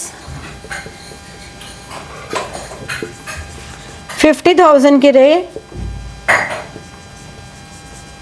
टैक्स रेट 50% रहा, तो कॉस्ट ऑफ डेप्ट कितनी है, 8% पर लेस 50% ऑफ 8%, तो 4%, ये कैसे हो गया? यही 50% टैक्स है ना, तो 8% पे 50% लगा टैक्स, तो एक्चुअली में कॉस्ट ऑफ डेप्ट आपकी 4% आ गई। 8 का 50% 4% होता है ना, वो माइनस कर दिया। Trading on equity is always beneficial, never beneficial, sometimes beneficial और none of this. Trading on equities, trading on equity का मतलब क्या होता है? Financial leverage. तो ये वाला ही टॉपिक हमने जो भी स्किप किया था वो यही है कि ट्रेडिंग ऑन इक्विटी मतलब इंक्लूजन ऑफ डेप्ट in capital structure in such a way so as to increase maximisation of shareholders wealth. तो ऑलवेज ये तो हुआ, आप हमेशा ही तो शेयर होल्डर्स के बारे में सोचोगे, तो ऑलवेज बेनिफिशियल। फिर नेक्स्ट है the total capital of uranium private limited is 50 lakhs। Capital is 50 lakhs, जिसमें से डेप्ट है 20 lakhs, कंपनी ने प्रॉफिट अर्न किया 10 lakhs, हमें ROI निकालनी है, तो उसमें डेप्ट का तो कोई मतलब ही नहीं है, हमें तो सिंपल ये देखना है कि 10 प्रॉफिट है और 50 ये है, तो ये हो गया 20%। डेप्ट तो कंफ्यूज करने के लिए दिया है तुम्हें, और हो गए तुम। तो डेप्ट का कुछ नहीं करना होगा, नॉर्मल करने को। हाँ ठीक है, तो ये डाउट्स हो गए। बाकी मैंने न्यूमेरिकल में अगर दिक्कत हो तो मुझे बता देना, कोई दिक्कत नहीं है, जब हम कल के रिवीजन क्लास करेंगे तो मैं उसमें करवा दूंगी। अब आप लोगों को क्या करना है कि एक बार ये चैप्टर पूरा अच्छे से पढ़ना है, पूरा अच्छे से पढ़ के और फिर आपको बताना है, ठीक है? क्लियर हो गया?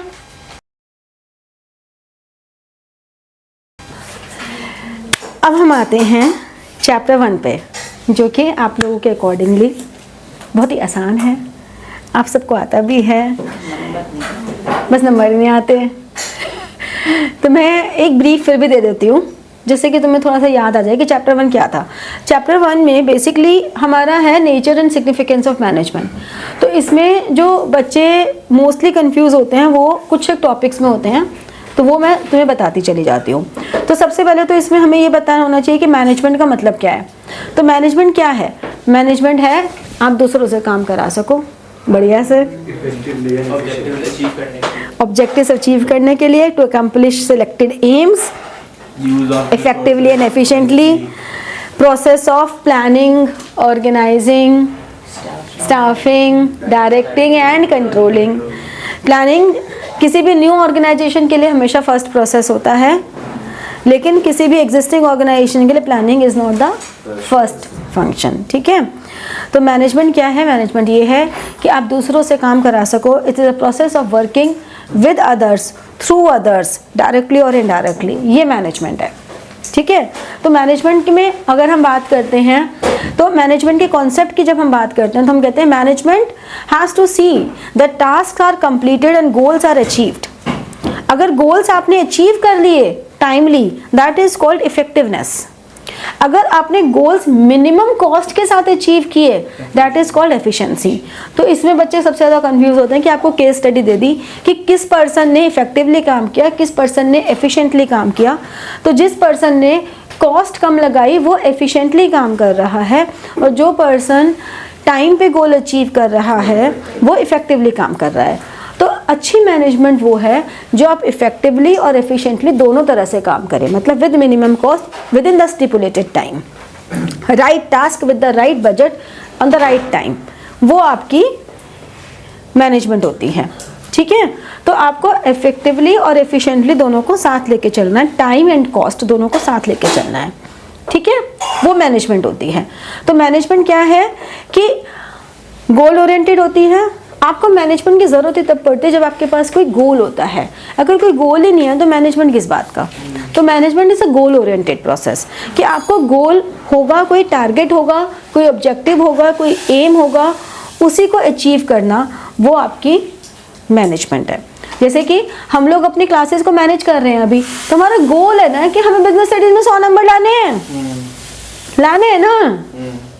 बोल तो दो, हाँ लाने हैं। आ जाए तो सही है, मतलब यार ऐसे मतलब फील तो रखो कि हाँ हमें 100 लाने, बिलीव तो करो।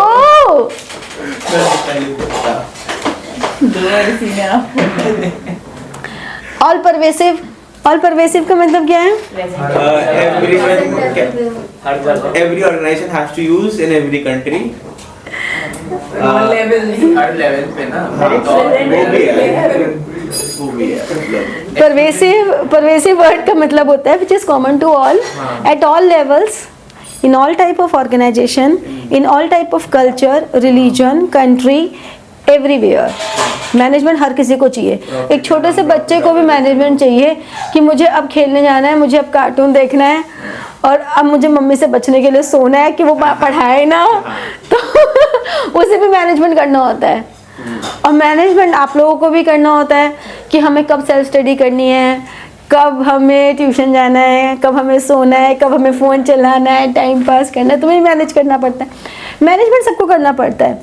तो management is multi dimensional. Multi dimensional मतलब आपको अपने काम का मैनेज करना पड़ता है, management of work, management of people and management of operations. तो management of work, management of people, management of operations. आप अपने काम का मैनेज करेंगे, लोगों के साथ मैनेज करेंगे और काम को कैसे करना है उसको मैनेज करेंगे। ठीक है, देखो ध्यान रखो, एनसीईआरटी की लाइन एज इट इज उठ के आपके एमसीक्यूज में आती हैं। जैसे कि मैनेजमेंट ऑफ पीपल में एक लाइन है, despite all developments in technology getting work done through people is still a major task for manager. ये लाइन है। अब जब ये लाइन आती है तो आपको स्पेसिफिक होना है कि आपको मैनेजमेंट ऑफ पीपल ही लिखना है। अगर आपको ये किसी केस स्टडी में लाइन दी गई और आपसे बोला गया कि which characteristics of management is highlighted, तो मैनेजमेंट इज मल्टी डायमेंशनल का आधा नंबर होगा और आधा नंबर इस चीज़ का होगा कि मैनेजमेंट ऑफ पीपल है ये। तो ये लाइन इंपॉर्टेंट है। ठीक है, फिर मल्टी का भी नंबर होगा इसमें। हाँ होगा तो सही। मैं कहती हूँ सीबीएसई की चेकिंग इजी होती है, वो आपको नंबर देना चाहती है, आप कुछ ढंग का करो तो बस। मैनेजमेंट इज कंटिन्यूस प्रोसेस है। ऐसा नहीं है कि मैनेजमेंट हमने करके रख दिया प्रोडक्शन के जैसे। मैनेजमेंट कंटिन्यूस आपको करते रहना पड़ता है क्योंकि काम चलता रहेगा और मैनेजमेंट करते रहना पड़ेगा। ग्रुप एक्टिविटी है, एक अकेले जने को मैनेजमेंट की क्या ही ज़रूरत है, because we have to deal with many people, so you have to adjust accordingly. so this is a group activity. Management is dynamic. Dynamic मतलब आप मैनेजमेंट में ऐसे नहीं रख सकते कि चलो जी ये तो हमने प्लान एक बार बन गया तो बन गया। डायनामिक है, आपको with the changing environment you have to change it. Intangible force होता है। इंटेंजिबल का मतलब Cannot be seen. But आप इसका अच्छा मैनेजमेंट को आप फील कर सकते हो। बस ठीक है। ऑब्जेक्टिव्स की बात करें तो 3 ऑब्जेक्टिव होते हैं, ऑर्गेनाइजेशनल, सोशल और पर्सनल। 3 ऑब्जेक्टिव्स होते हैं। ऑर्गेनाइजेशनल ऑब्जेक्टिव में पहले आप सर्वाइवर के लिए काम करोगे, फिर प्रॉफिट के लिए काम करोगे, फिर ग्रोथ के लिए काम करोगे। सोशल ऑब्जेक्टिव में आपको सोशल रिस्पॉन्सिबिलिटी पूरी करनी है। आप ये नहीं कर सकते कि मेरा काम बस पैसा कमाना है, आपको अपनी सोसाइटी को भी कुछ अच्छा देना पड़ेगा। और पर्सनल ऑब्जेक्टिव जो आपके ऑर्गेनाइजेशन में एम्प्लॉयज़ हैं, उन एम्प्लॉयज़ की भी आपको ग्रोथ के बारे में सोचना पड़ेगा, उनके सेटिस्फेक्शन के बारे में, डेवलपमेंट के बारे में सोचना पड़ेगा, रिकग्नाइज करना पड़ेगा। इम्पॉर्टेंस क्या है कि मैनेजमेंट ग्रुप गोल्स को अचीव करने में हेल्प करती है, क्योंकि अगर गोल्स के मैनेजमेंट होगी नहीं तो आपके गोल्स कौन अचीव करेगा। कॉमन डायरेक्शन तो मैनेजमेंट ही दे रही है ना, तो एक मैनेजमेंट ही होती है जो ये डायरेक्शन दे रही है कि हाँ ये हमारा गोल है, इसको ऐसे अचीव करना है। एफिशिएंसी को इंक्रीज करती है क्योंकि वो रिसोर्सेज को बेटर प्लान करके यूज़ करती है। तो बेटर प्लानिंग, ऑर्गेनाइजिंग, डायरेक्टिंग ये सब करके वो रिसोर्सेज को यूज़ करती है। डायनामिक जैसे भी आपके पास मान लो कोई चेंजेस हो गए, कोई गवर्नमेंट पॉलिसी चेंज हो गई या आपको ऑर्गेनाइजेशन में कोई चेंज करने पड़ गए, तो मैनेजमेंट ही है जो एडॉप्शन टू चेंज में हेल्प करती है अपने एम्प्लॉयज़ की, अपने ऑर्गेनाइजेशन की उन चेंजेस को, ताकि जो भी लोग काम कर रहे हैं they can adopt all the changes in the organisation. तो it helps in achieving personal objectives. जो भी आपके एम्प्लॉयज़ हैं उनको कहाँ रिकग्नाइज करना है, कहाँ मोटिवेट करना है, कहाँ मुझे तुमको डांट के कंट्रोल करना है और कहाँ प्यार से कंट्रोल करना है, ये मैनेजमेंट में ही होता है। ठीक है, हम ऐसे नहीं कर सकते कि सबको एक साथ ही डांट दो और सबको एक साथ ही प्यार से कर लो। हो सकता है किसी पे प्यार करूँगा तो ज़्यादा सर पे चढ़ जाए और किसी को डांट दूँ तो ज़्यादा अच्छे से काम कर ले। तो देखना पड़ता है कि किसको कैसे डील करना है, वो मैनेजमेंट ही है। ठीक है, फिर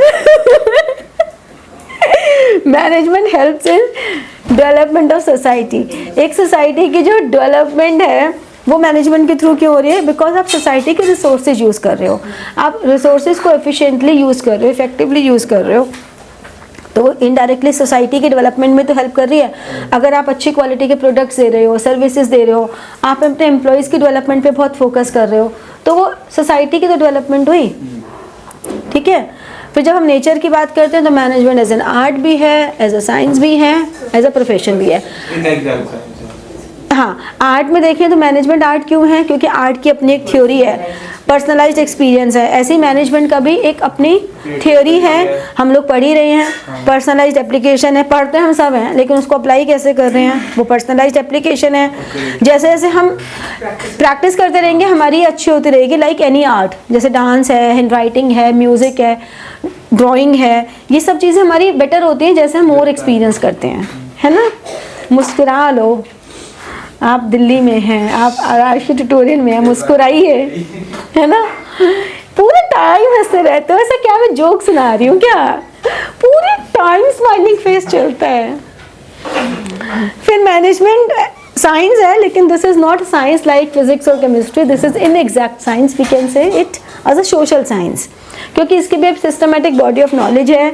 हमारी टेक्निक्स ऑफ साइंटिफिक मैनेजमेंट हैं जो रेगुलर एक्सपेरिमेंट्स की बेसिस पे बनी हैं, और यूनिवर्सल वैलिडिटी है। अगर आप इंडिया में इंडियन स्टूडेंट्स होके ये पढ़ रहे हो तो जो दूसरी कंट्रीज के स्टूडेंट्स हैं वो भी यही मैनेजमेंट की डेफिनेशन, यही प्रिंसिपल्स ये पढ़ते हैं, तो तभी तो आर्ट है, तभी साइंस इनएग्जैक्ट नहीं है, वही कह रहा हूं, इनएग्जैक्ट। तभी तो हम कह रहे हैं इनएग्जैक्ट साइंस है। MCQ में आया था कि मैनेजमेंट इज पहला आर्ट, दूसरा साइंस, तीसरा बोथ आर्ट एंड साइंस, और डी मैन होगा both art and science, but inexact science है ना, तो भी है तो साइंस। लिखा तो साइंस ही अब है। अगर तीन ऑप्शन है, Definition में। Art, science, profession, none of these, तो आर्ट होगा। ऐसा नहीं देंगे वो, क्यों देंगे वो ऐसे ऑप्शंस यार, ऐसे ऑप्शंस क्यों देंगे? तो Possible इसमें नहीं है। सी करेंगे। क्यों करोगे? ऐसी ऑप्शन ही नहीं आ नहीं, सकती। जो मैंने बोला both art and science. Continue. Management as a profession, management as a profession में क्या हो रहा है कि जैसे प्रोफेशंस होते हैं, सीए हो गया, लॉयर हो गए, डॉक्टर्स हो गए, इनका एक अपना कोड ऑफ कंडक्ट होता है। तो मैनेजमेंट का ऐसा कोई कोड ऑफ कंडक्ट नहीं है, बट हर ऑर्गेनाइजेशन अपना कोड ऑफ कंडक्ट बनाती है। स्टैट्यूटरी बॉडी भी है, स्टैट्यूटरी बॉडी, लेकिन इसकी भी आईमा है, all India medical management association, sorry. Restricted entry, हाँ यहाँ पे रिस्ट्रिक्टेड एंट्री नहीं है, क्योंकि अभी ऐसे एक डॉक्टर के लिए MBBS होना ज़रूरी है, ठीक है। आपको टीचिंग जॉब में आना है तो B.Ed ज़रूरी है, तो इस तरह से लॉयर के लिए LLB ज़रूरी है। तो मैनेजर के लिए MBA कंपलसरी नहीं है, ऐसा भी ज़रूरी है नहीं है कि आपने MBA किए तो ही आप मैनेजर बन सकते हो, ठीक है। तो मैनेजमेंट एज अ प्रोफेशन है, लेकिन not a full fledged profession, ठीक है। फिर लेवल्स ऑफ मैनेजमेंट है हमारे पास, टॉप लेवल है, मिडिल लेवल है, ऑपरेशनल लेवल है। टॉप लेवल मैनेजमेंट में क्या होते हैं? जो बिल्कुल चीफ एग्जीक्यूटिव ऑफिसर हो गए, चीफ फाइनेंशियल ऑफिसर हो गए, MD हो गए, मैनेजिंग डायरेक्टर्स हो गए, चेयरमैन हो गए, ठीक है ना, चीफ टेक्निकल ऑफिसर हो गए, प्रेसिडेंट हो गए, बस भाई बहुत हो गए, वाइस प्रेसिडेंट भी हो गए। उनका काम होता है पॉलिसीज़ बनाना, ठीक है ना, उनका मेन काम होता है पॉलिसीज़ बनाओ। तो वो सबसे ज़्यादा कॉम्प्लेक्स और स्ट्रेसफुल काम होता है उनका, क्योंकि वो जो भी पॉलिसीज़ बनाएंगे वो पूरी ऑर्गेनाइजेशन में जाएगी, तो वो हमेशा एक ऑर्गेनाइजेशन के वेलफेयर एंड सर्वाइवल के लिए काम करते हैं, ठीक है। वो ये डायरेक्शन प्रोवाइड करते हैं कि हमारी ऑर्गेनाइजेशन किस तरह से काम करेगी, ठीक है। फिर मिडिल लेवल मैनेजमेंट जो होते हैं वो टॉप लेवल मैनेजमेंट के बाद लोअर लेवल को, जो लोअर लेवल नहीं बोलते सॉरी, ऑपरेशनल लेवल को कम्युनिकेट करते हैं, ठीक है। तो मिडिल लेवल मैनेजमेंट जो होते हैं उनको line manager, first line managers कहते हैं। ये सब कीवर्ड्स हैं, ध्यान रखना, ठीक है। फर्स्ट लाइन मैनेजर्स कहते हैं, ये डिवीजन हेड्स हो गए, रीजनल हेड्स हो गए, ये होते हैं। इनका काम होता है जो प्लान्स एंड स्ट्रैटेजीज बनाई है टॉप लेवल ने उसको कम्युनिकेट करना और उनको एग्जीक्यूट भी करवाना। सिर्फ कम्युनिकेट नहीं, उनको एग्जीक्यूट कराना, उनको इंटरप्रेट करना, उनके अकॉर्डिंगली काम करना। ठीक है, तो ये होता है सारे जितने भी डिपार्टमेंट्स हैं उन डिपार्टमेंट्स को सारा आपस में कोऑर्डिनेट करना। ठीक है, तो जैसे कि इसमें एक ना पिक्चर दी हुई है तुम्हारी एनसीईआरटी में, you don't learn management from books alone.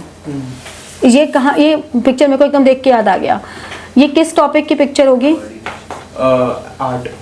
You don't learn management from books alone. हाँ, कि ये सिर्फ थ्योरेटिकल नॉलेज से नहीं हो सकता, ये मतलब मैं पीछे आर्ट में चली गई, पर्सनलाइज्ड एप्लीकेशन एंड प्रैक्टिस से भी हो जाता है। ठीक है, फिर आपका सुपरवाइजरी या ऑपरेशनल लेवल आता है। जैसे मैंने भी गलती से लोअर लेवल बोल दिया था, कभी भी मत बोलना और ना कभी लिखना।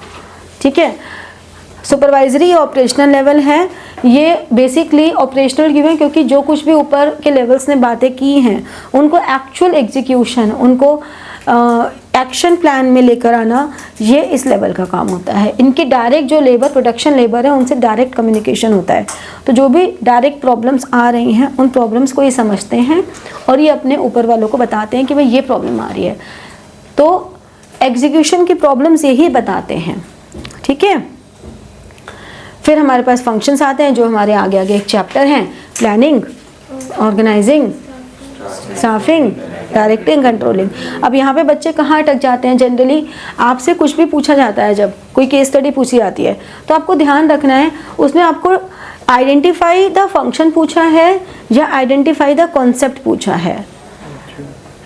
आइडेंटिफाई द कॉन्सेप्ट में बहुत सारी भी चीज़ें आ जाती हैं। कॉन्सेप्ट में तो बहुत ब्रॉड आ गया, कॉन्सेप्ट में तो इफेक्टिवनेस, एफिशिएंसी, कोऑर्डिनेशन, फिर प्लानिंग में टाइप्स ऑफ प्लान, फिर ऑर्गेनाइजिंग में types of organisation, delegation, decentralisation, authority, responsibility, फिर स्टाफिंग में आपका आ जाता है ट्रेनिंग, डेवलपमेंट, ये सब चीज़ें। तो बेसिकली डायरेक्टिंग का मोटिवेशन हो गया, सुपरविजन हो गया, lot of concepts are there. तो अगर आपसे आइडेंटिफाई द फंक्शन पूछा है तो आपको ये 5 फंक्शंस में से बताना है। ठीक है, अगर आपसे आइडेंटिफाई द एलिमेंट या आइडेंटिफाई द कॉन्सेप्ट पूछा है तो आपको वो बताना है। ठीक है, समझ में आई बात? तो ये आपके पास प्लानिंग, ये 5 फंक्शंस हैं। फिर इसमें लास्ट हमारे पास आता है कोऑर्डिनेशन। कोऑर्डिनेशन का मतलब क्या हुआ? ये अलग अलग हाँ, एलिमेंट और कॉन्सेप्ट में क्या बताना है, एक बार और बताना। मैं ये बता रही हूँ आपसे, आइडेंटिफाई द फंक्शन पूछे तो ये 5 बताने हैं, आइडेंटिफाई द एलिमेंट या कॉन्सेप्ट पूछे तो बहुत ब्रॉड कैटेगरीज है। हाँ, इतने सारे कैटेगरीज में से कुछ भी हो सकता है, कुछ भी। कॉन्सेप्ट में तो छोटे से छोटा पॉइंट भी आ सकता है। ये बोले identify the concept related to the function of management used. एक मिनट बेटा प्लीज। हाँ, identify the concept that is used in the function mentioned above. Identify the concept of the function of management. तो आपको identify the concept of the function of management अगर पूछा है तो आपको उसमें पहले फंक्शन भी बताना है और उस फंक्शन के अंदर जो कॉन्सेप्ट है वो बताना है। फिर उस कॉन्सेप्ट को एक्सप्लेन करना है ना। हाँ, फंक्शन को एक्सप्लेन नहीं करना। नहीं, ठीक है। अब हम बात कर रहे हैं कोऑर्डिनेशन की। तो कोऑर्डिनेशन क्या होता है? Synchronizing the efforts of the masses towards the organization goals. तो क्या होता है, सारे एक्टिविटीज़ अलग अलग काम कर रहे हैं, लेकिन उन सारी एक्टिविटीज़ को या सारी फंक्शंस को एक थ्रेड में लेकर आना in a unified way, that is coordination. Means synchronisation. जैसे कि हमारी माला होती है, माला कैसे होती है? अलग अलग फूल हैं तब तो माला नहीं बनी ना। उन सारे फूलों को जब हम एक धागे में पिरो देते हैं तो वो सुंदर सी माला की शेप ले लेती है और हमारा पर्पस भी सॉल्व करती है। ऐसे ही जितने भी ये सारी एक्टिविटीज़ हैं ये अलग अलग हैं तो बिखरी हुई हैं। हम इन एक्टिविटीज़ को एक डायरेक्शन में, एक यूनिफाइड वे में, एक थ्रेड में जब डाल देते हैं तो that thread is called coordination, so that all the activities go in a same direction. ठीक है, तो कोऑर्डिनेशन क्या है? ग्रुप एफर्ट्स को और इंडिविजुअल एफर्ट्स को ज्वाइन करता है। वो ये देखते हैं कि हमारे जो ग्रुप एफर्ट्स हैं और जो हमारे इंडिविजुअल एफर्ट्स हैं उनमें कोई कॉन्फ्लिक्ट ना हो। ठीक है, हमें किस सीक्वेंस में काम करना है, किस टाइम पे काम करना है, ये सब कोऑर्डिनेशन कर रहा है। तो कोऑर्डिनेशन का क्या मतलब हुआ कि it integrates group efforts, it ensures unity in direction, continuous process है, ऐसा तो है नहीं वही मैनेजमेंट के जैसे कि मैनेजमेंट को जैसे हम करके नहीं रख सकते एज प्रोडक्शन, तो कंटिन्यूस प्रोसेस है, ऐसे कंटिन्यूसली आपको कोऑर्डिनेशन करना है। परवेसिव है, ये भी सबको ज़रूरत है कोऑर्डिनेशन की, Essence of management. ठीक है ना। असेंस ऑफ मैनेजमेंट है, डेलिब्रेट फंक्शन है, जानबूझ के करे जाने वाली फंक्शन है, Management भी मैनेजमेंट भी और कोऑर्डिनेशन भी, दोनों ही सारे सेम ही है, मतलब सेम ही है। रिस्पॉन्सिबिलिटी ऑफ ऑल मैनेजर्स, मतलब जो तीनों लेवल ऑफ मैनेजर्स हैं उन तीनों की रिस्पॉन्सिबिलिटी है अपने अपने लेवल पे कोऑर्डिनेशन करना। तो अगर इसी से हम कोऑर्डिनेशन की इंपॉर्टेंस करें तो हम कहते हैं growth in size, functional differentiation. Growth in size का मतलब क्या हुआ कि आप अगर कोऑर्डिनेशन करेंगे तो आपका जो ऑर्गेनाइजेशन का साइज है वो ग्रो करेगा, because क्योंकि आप तरीके से काम कर रहे हो ना, हैफाजर्ड मैनर में काम नहीं कर रहे ना, इसलिए। फिर फंक्शनल डिफरेंशिएशन में मतलब आप अलग अलग डिपार्टमेंट्स बनाते हो, डिविजन्स बनाते हो, वो स्पेशलाइजेशन पे काम करते हो आप, तो ये सब आपकी इम्पोर्टेंस है। तो इति श्री हुई, यानी कि इसी के साथ चैप्टर 1 ख़त्म हुआ।